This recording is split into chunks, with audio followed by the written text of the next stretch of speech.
C'est un moment de vie collective.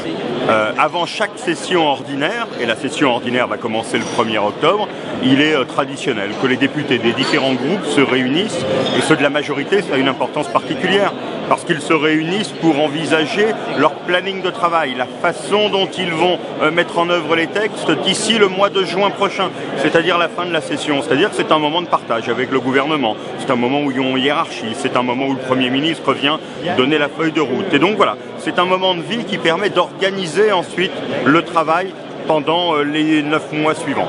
Je ne perçois pas comme des critiques, je le perçois comme une forme d'impatience légitime.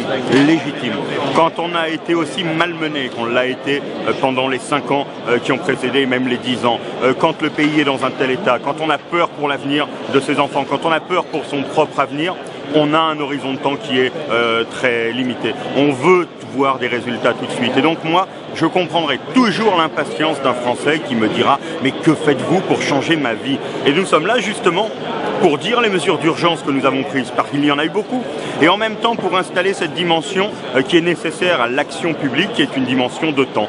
Nous allons essayer de raccourcir tous les temps. Le président de la République, de ce point de vue-là, sur l'emploi, sur la croissance, a pris des engagements forts.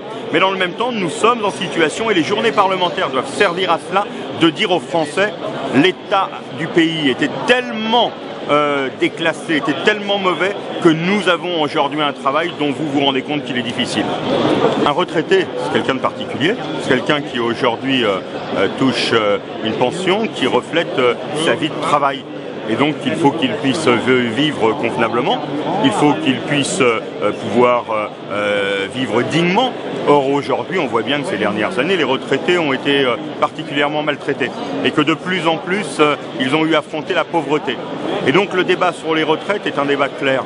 Aujourd'hui, quand on a passé sa vie à travailler, on doit être protégé pour sa retraite. Et dans le même temps, je le dis à ceux non pas qui sont simplement retraités, mais qui sont aisés. Et là, je ne vise pas les retraités, je vise le niveau de revenu. Que quand on a un revenu qui est élevé, qui permet de bien vivre, on doit participer à l'effort du pays, quel que soit son statut.